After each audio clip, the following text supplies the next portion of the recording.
Gaya,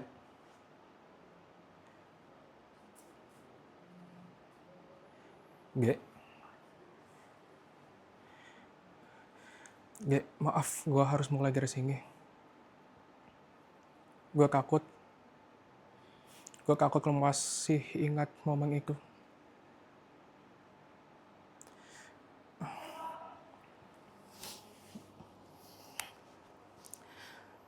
Gue gak nyangka malam itu jadi malam terakhir gue ketemu sama lo.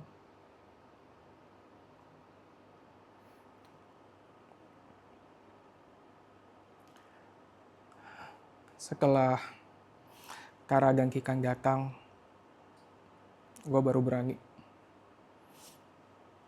Gue baru berani untuk pulang, ninggalin lo yang sakti.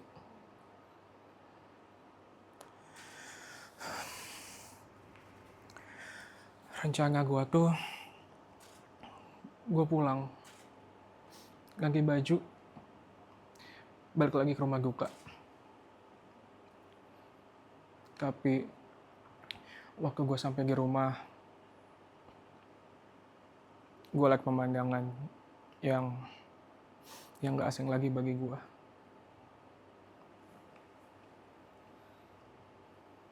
Gue pengen pergi, deh. Gue pengen banget pergi. Lagian, siapa yang mau tinggal sama laki-laki yang suka mukilin anak dan istrinya?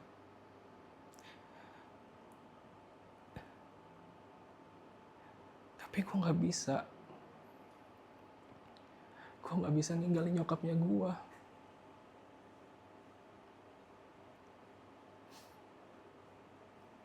Nyokap gue selalu bilang kalau dia yakin suatu saat bokap pasti berubah.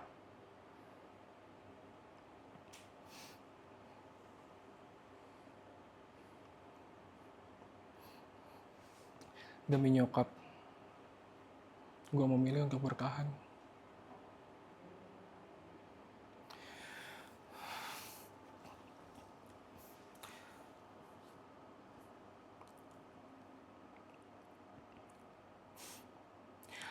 Malam itu gue berusaha untuk pamitan sama lu.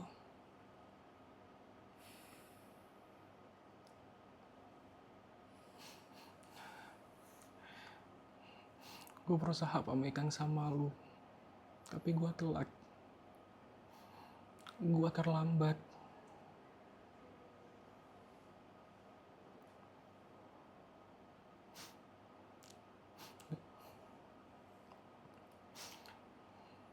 Gue terlambat kemarin.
Latifah,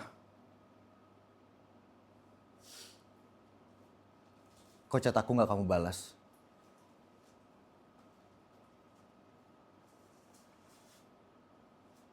Aku buat salah. Aku minta maaf.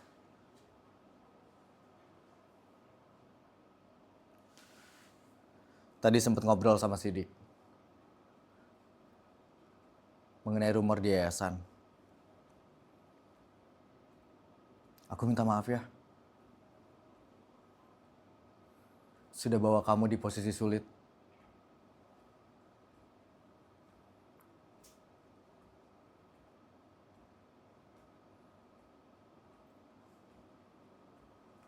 Tapi masih banyak hal yang ingin aku lakukan untuk meringankan beban kamu, Fah.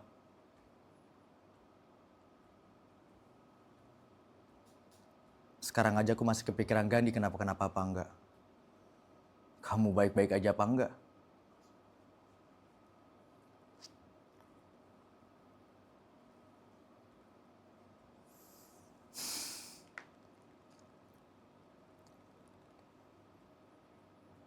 Jadi, gak bisalah kamu minta kita, kembali lagi ke keadaan seperti dulu.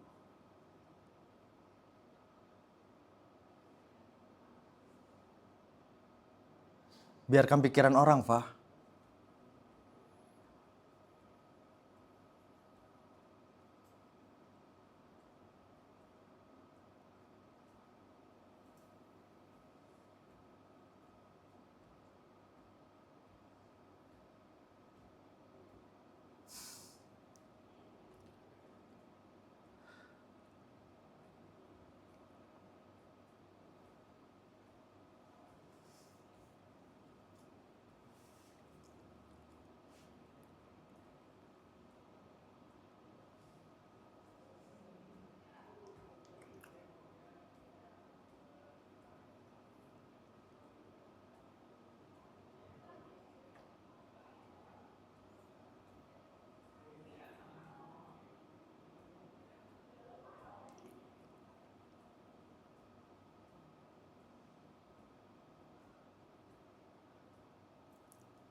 Mereka kan nggak tahu apa yang kamu dan Gandhi rasain, Pak.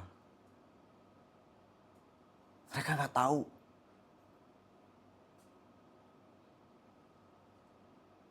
Bahagianya Gandhi kemarin-kemarin apa kamu nggak rasain, Pak? Senengnya kamu, ringannya beban kamu kemarin-kemarin nggak kamu rasain, Pak? Aku seneng lihat kamu happy.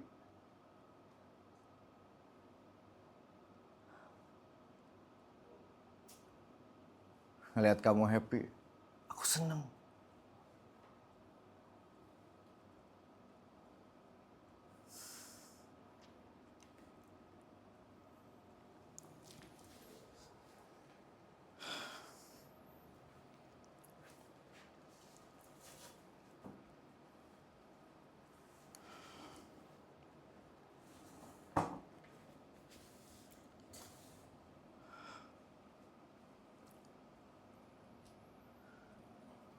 Apa aku harus nikahin kamu, Fah? Iya. Apa aku harus nikahin kamu supaya nggak ada omongan negatif?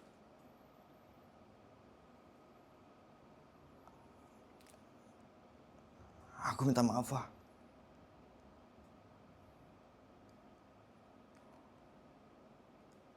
Perasaan itu balik lagi. Aku nggak tahu kenapa.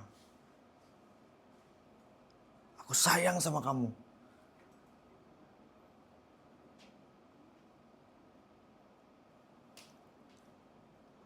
Aku minta maaf ya.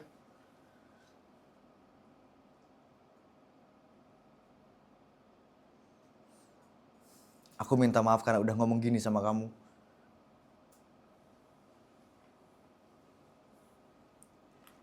Aku cuma pengen jujur, Fah.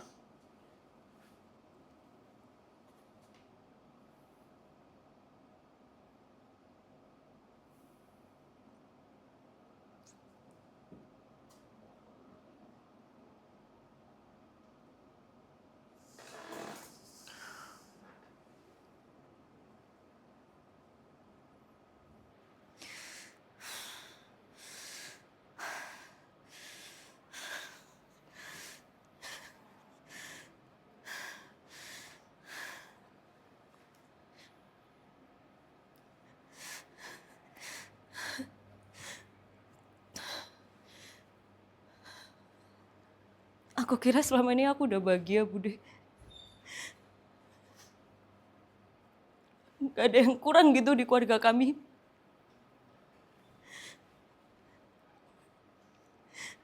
Tapi sekarang,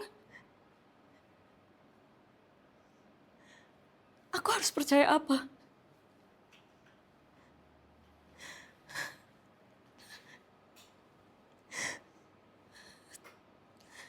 Bahkan untuk percaya sama dia aja aku gak bisa, Bude. Aku gak bisa.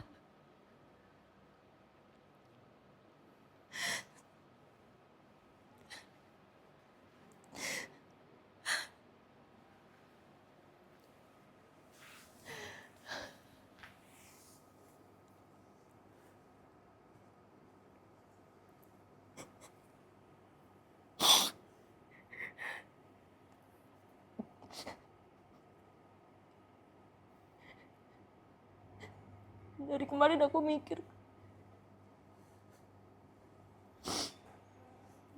apa dia aku yang salah?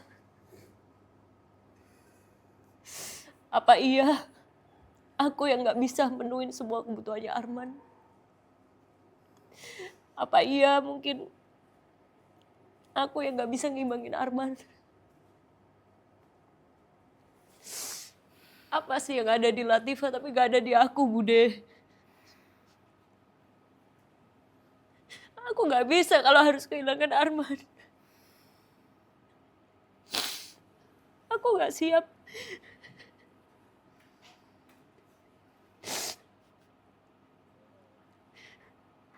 Tapi aku juga gak bisa kalau harus membagi Arman sama perempuan itu.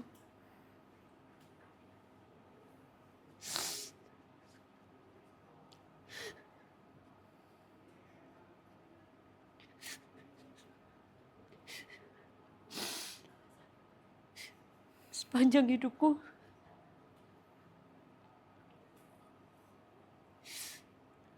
aku gak pernah ngebayangin aku bakal ngalamin seperti ini, Bude.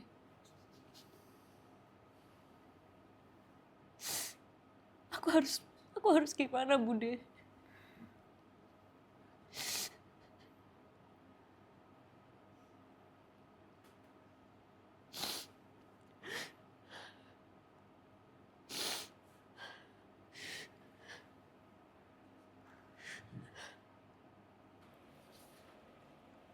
Sebenarnya aku tuh kangen tahu sama bapak, Kak.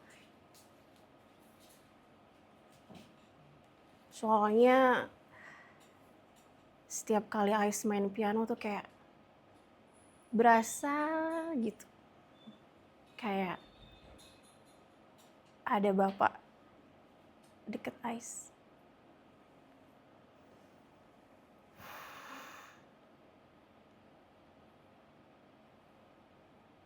Aneh ya, Kak.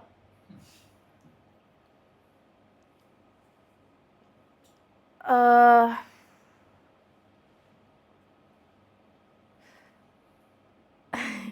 Kakak pernah nggak ngerasain hal yang sama? Kayak sengaja ngelakuin suatu hal biar berasa gitu orang yang masih ada ke deket kakak.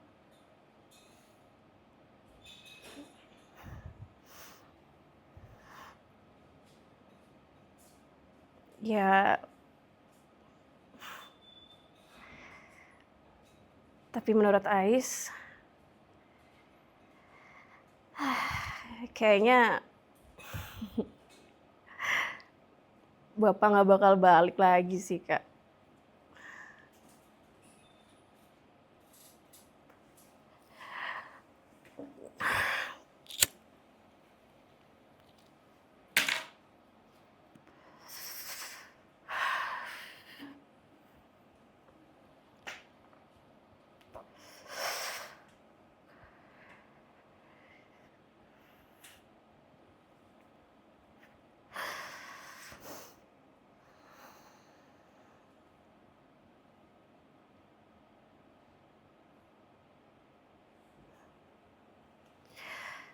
Sebenarnya dari awal Bapak nganter Ais ke tempat kakak tuh, Ais tuh udah tahu kalau bapak tuh nggak bakal balik lagi untuk jemput Ais.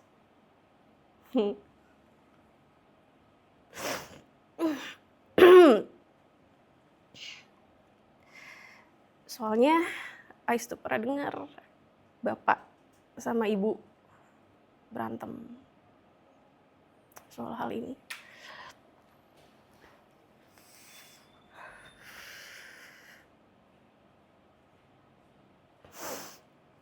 Mereka tuh kayak oper-operan gitu, Kak. Kayak siapa yang bakal bawa Ais kalau mereka cerai nantinya.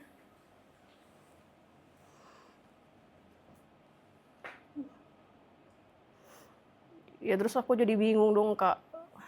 Waktu bapak tuh nyuruh Ais untuk milih tinggal di Bandung sama Bu Erna atau sama kakak di Jakarta.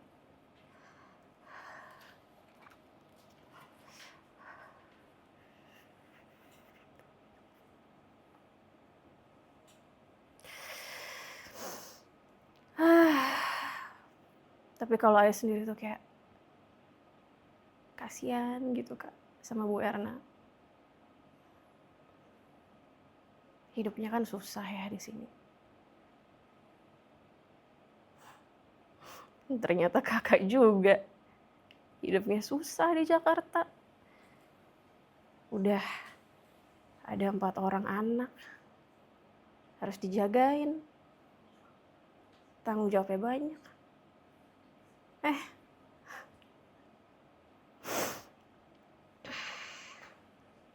Kedatangan Ais lagi.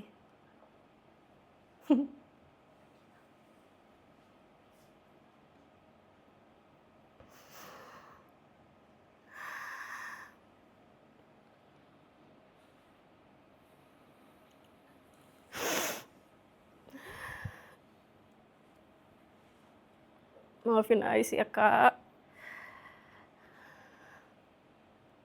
Ais tuh kayak ngerasa nggak bapak, nggak ibu, Bu Erna, terus kamu.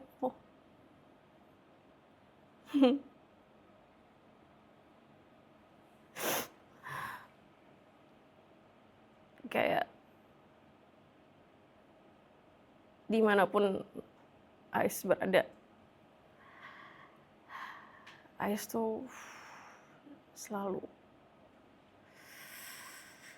nyusahin orang gitu.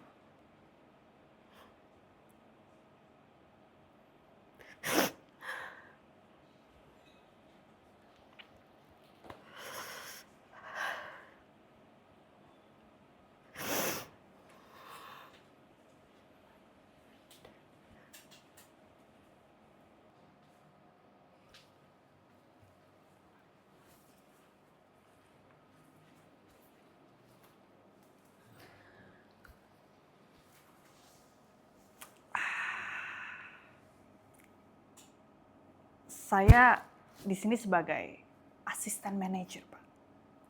Lebih tepatnya asisten manajer atlet judo. Ya, seperti yang Bapak-bapak ketahui, abang saya ini atlet judo internasional. Bapak bisa lihat sendiri. Piagamnya, Pak, memang sangat membanggakan. Benar, untuk para games, Pak. Para games ini semacam perlombaan, tapi dikhususkan untuk orang-orang yang bisa dibilang spesial. Pertandingannya bukan kelas kabupaten lagi, tapi antar negara, bahkan antar benua, Pak.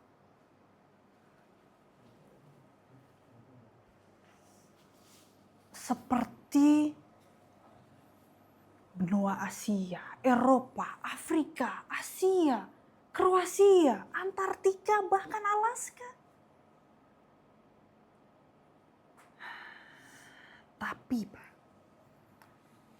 abang saya Kemal Solihin ini bukan atlet judo sembarangan. Walaupun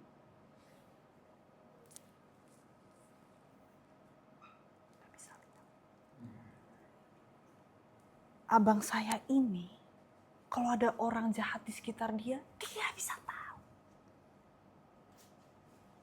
Dan langsung, wow!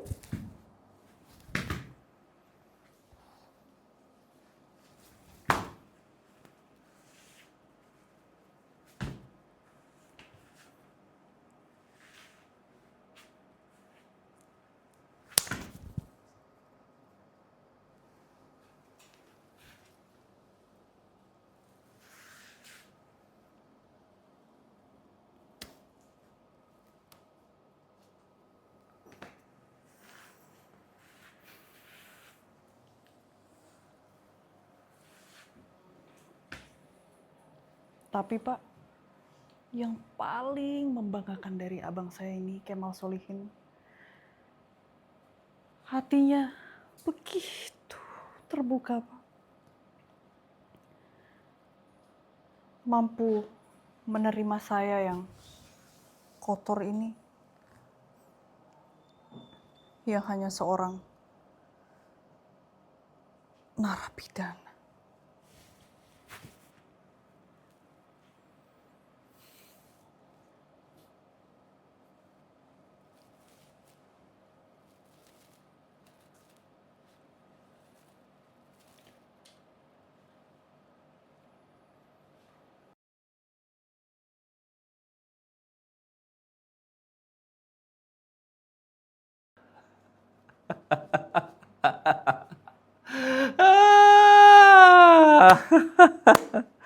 Luar biasa. Ah.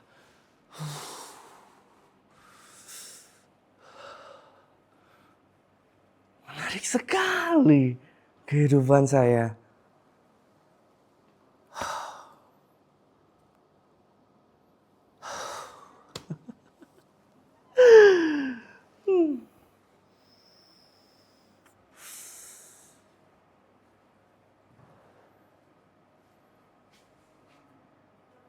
Seharusnya ada yang menulis bukunya.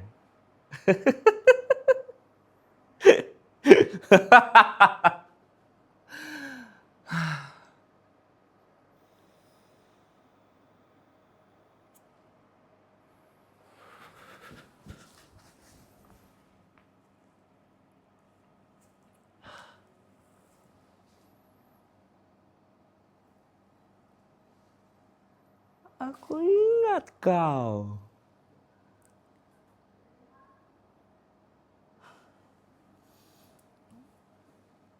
Dan aku mendengar nasib kedua orang tuamu. Seharusnya aku bisa memberikan kehidupan yang lebih baik pada kalian.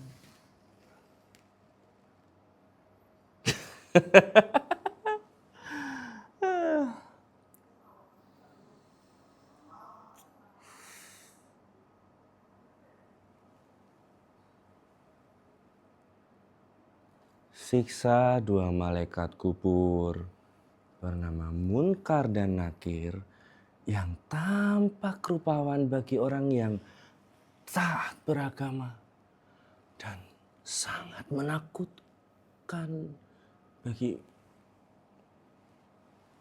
orang yang tidak beriman.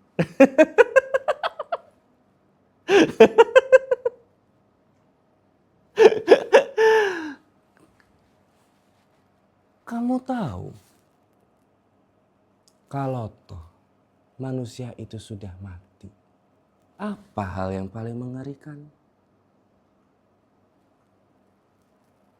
Tergantung apa yang dia takutkan. Apa yang paling kau takutkan?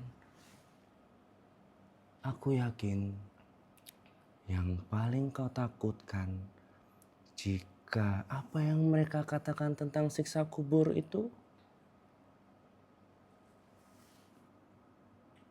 benar adanya.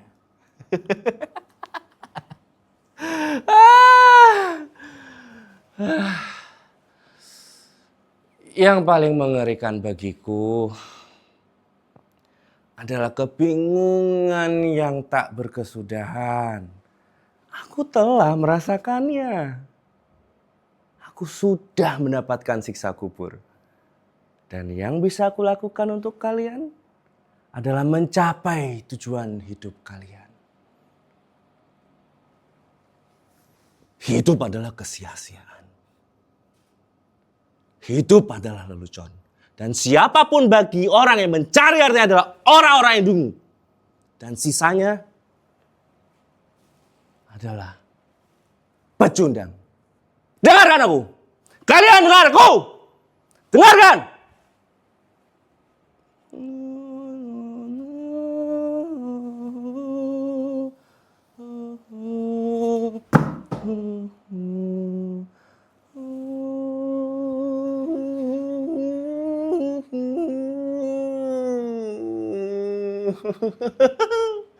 Air mengalir sampai jauh. Akhirnya ke laut. Good luck.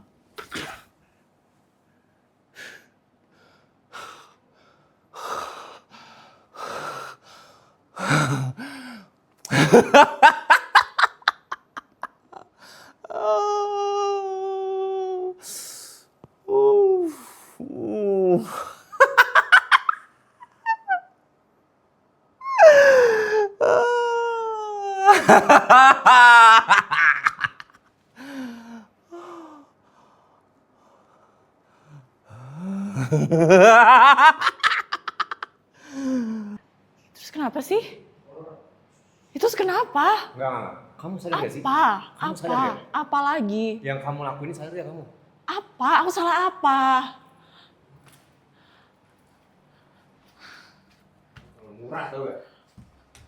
Disentuh sana sini sama cowok. Terus spesialnya aku apa? Bedanya aku sama yang lain apa? Pelacur tau gak? Ada harga diri. Kenapa gitu? Menangis. Mikir di otak. Aku mau pulang.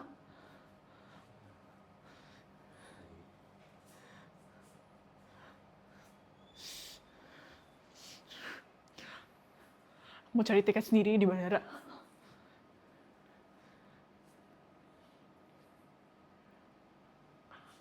Kamu pikir aku nggak ngorbanin apa-apa? Hah? Gampang banget kamu bilang aku suka chat sama cowok-cowok.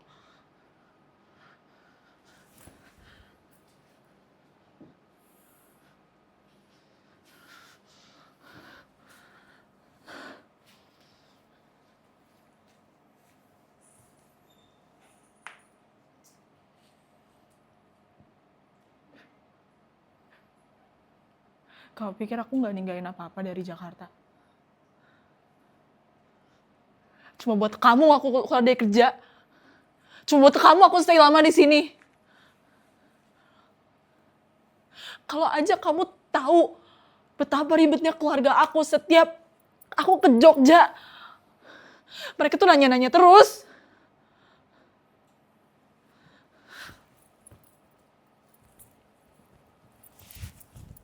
Terus kamu enteng banget bilang aku suka chat sama cowok-cowok itu.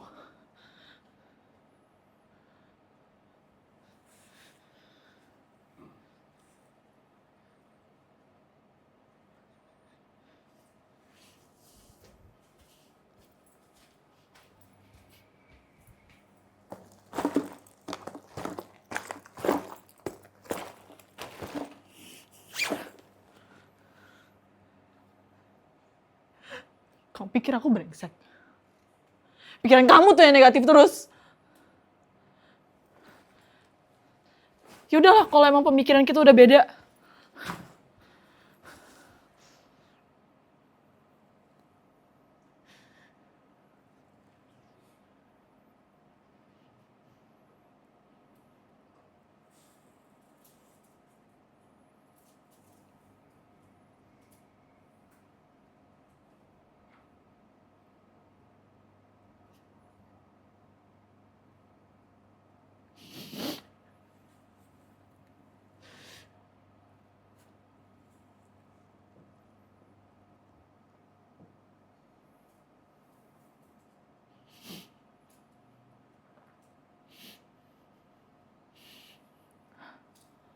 Aku minta maaf deh.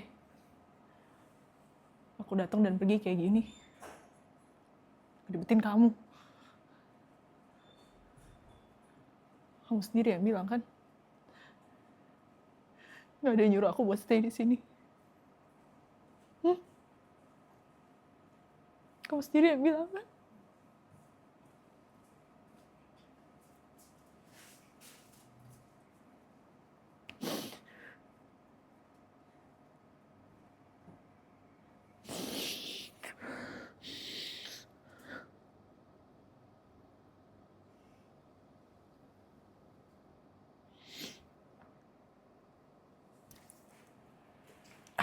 Oke, tenang aja. Gak bakalan balik.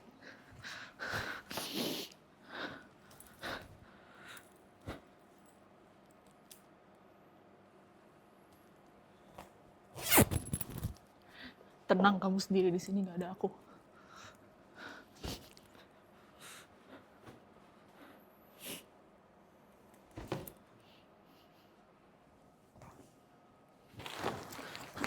Lepas gak?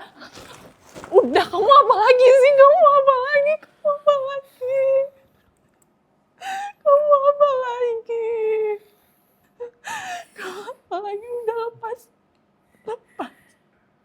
Lepas, ini salah kamu sendiri. Salah kamu sendiri. Makanya sabar. Kalau kamu sabar sedikit aja, hubungan kita bakalan bisa sempurna. Kayak yang kamu mau.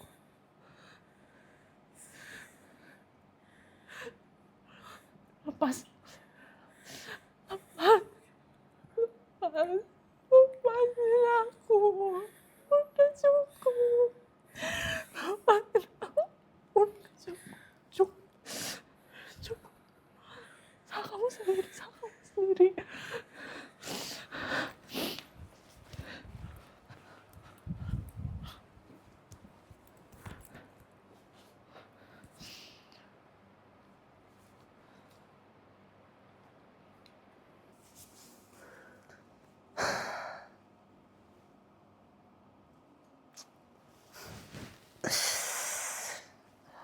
Mo, sini.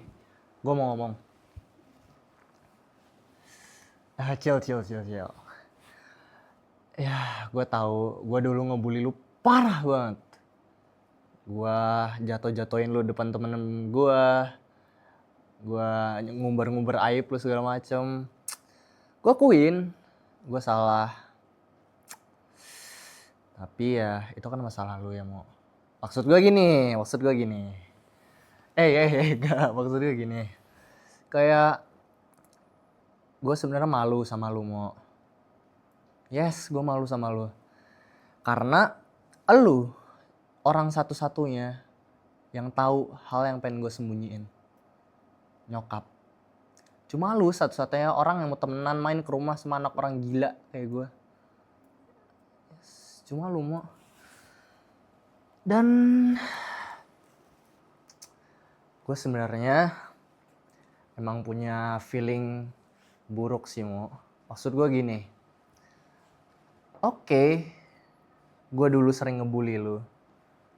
Tapi gue juga di sisi lain pengen baikan sama lu, Mo. Oke, mungkin kita dulu gak deket. Deket cuma gara-gara gue sering ngebully lu, ya kan? Tapi kalau misalkan kita baikan gak masalah dong. Ya gue tahu nih sedikit berat buat lu. Mungkin lu juga udah ada trauma dari apa yang udah gue buat sama lu. Tapi ya gue harap sih gini. Kok menjauh sih? Sini. Gue harap kita juga udah bisa menjalin hubungan yang lebih daripada kita yang dulu ya, Mo. Oke? So, gini ya sih, Mo. Lo mau gak hari Minggu ngedate sama gue? Hah? Ya, kalau misalkan jadwal lo kosong, kabarin gue aja. Ya udah ya, gue mau lanjut tidur dulu. Gue tunggu ya kabarnya. Thank you. Ngomong.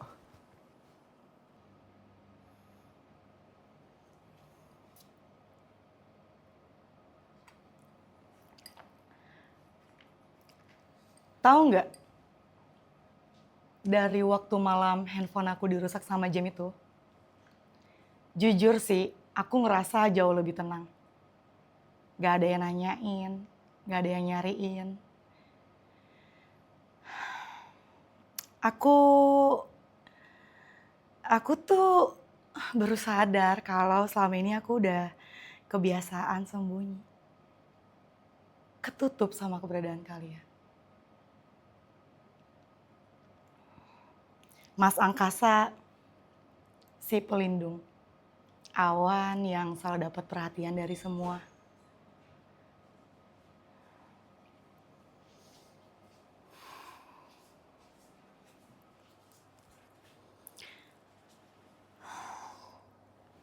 Terus, semenjak aku pindah ke sini, tiba-tiba ya jadi lebih sering nyariin aku. Lebih sering telepon aku, chat aku.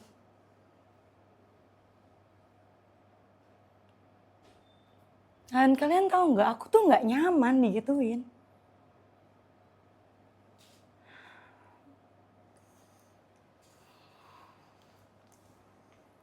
Padahal malam itu tuh aku lagi takut banget.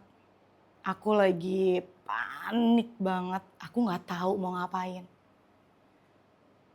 Untungnya ada Hani dan Kit. Mereka benar-benar nggak nanya apa-apa gitu sama aku. Mereka cuma terima aku aja gitu.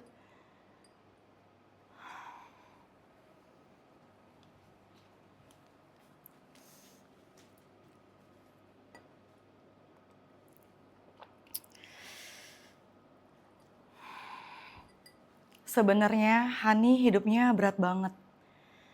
Dia pernah nikah sama orang sini. Ketemunya di Bali. Tapi Hani hebat. Dia nggak pernah cerita tentang kegagalan pernikahannya sama teman-temannya ataupun keluarganya. Dia selalu kerja. Yang dia pikirin tuh bagaimana caranya dia bisa kirim uang untuk keluarganya yang di Indonesia.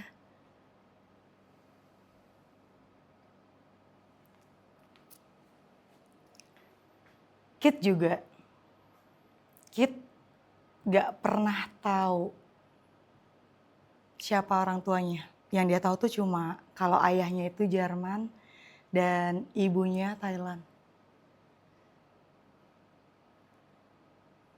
Dan yang pasti, Hani, Kit, mereka benar-benar nemuin diri mereka sendiri di sini. Di rumah mereka.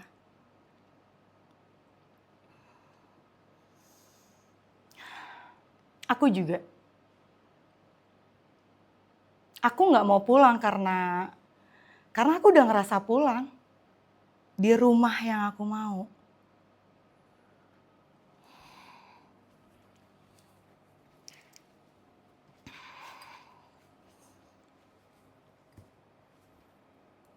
Di sini, aku belajar gagal. Aku belajar bangkit. Aku belajar nerima. Dan aku belajar diterima.